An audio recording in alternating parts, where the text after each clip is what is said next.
Magandang tanghali mga ka-technician ko. Meron po tayo ngayong ibabahagi sa inyo.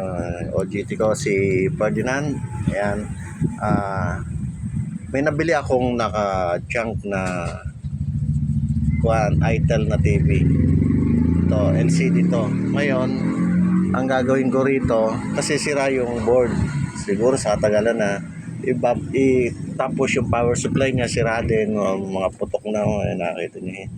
Sabi ko sa kanya, pwede pang repairin, kaya lang matatagal ang pag-repair kasi nga mga OJT lang to eh.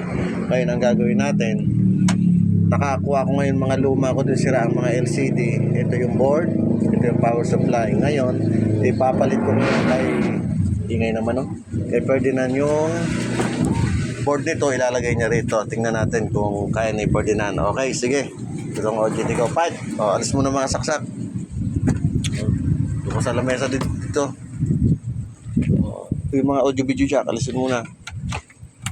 Dahan-dahan mo alisin to. Yan. Pataas lang, pataas lang. Sige, medyo virgin yan eh. Ayan, ikaw virgin na pa ba? Sige. Yan, sige, yan. No, diba? Tatandaan mo yun, may sign yan. Yung puti, yun yung positive, pula. Okay, sige. O, yung backlight. Yung wire ng backlight, alisin mo. Yan. Okay, di maaangat mo na itong LCD, dahan-dahan. Baka magka luray-luray pa yan. Lalin mo na doon. Yan. Okay, so linisan mo muna yan bago mo ilagay ito. Nakasaksak mo ba ito? Oh, bahala ka na dyan, kaya mo na yan. Ipopost ko muna ito ha. Okay. Yan. Tapos nang malinisan ni OJT boy, si Ferdinand. Yan, ikakabit niya na yung buo. Ano ba, baka dati kinakabit mo ha. Mamali ka pa, uulit ka naman yan.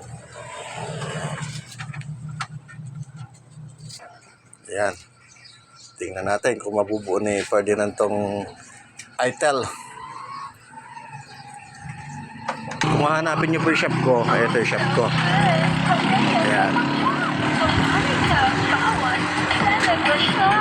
So easy, so dumb. So good, so sabon.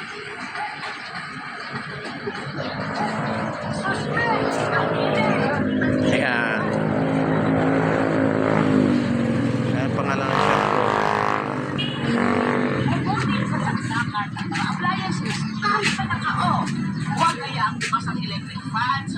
Success yata ngayon si Ferdinand ha.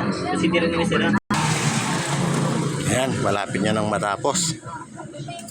LCD na lang ilalagay niya.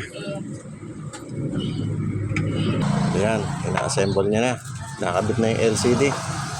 Ano kaya mangyayari?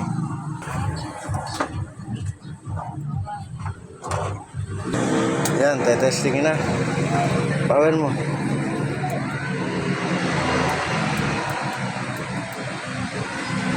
Sa dulo. Kabila. Yun. Success. Success. Umulan.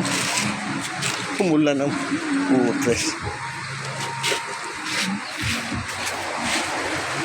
Patay. Umulan. Okay. Success. Okay. Yan po. Nakatapos na isa yung ating OJT ngayon. Okay. Alis mo na saksak.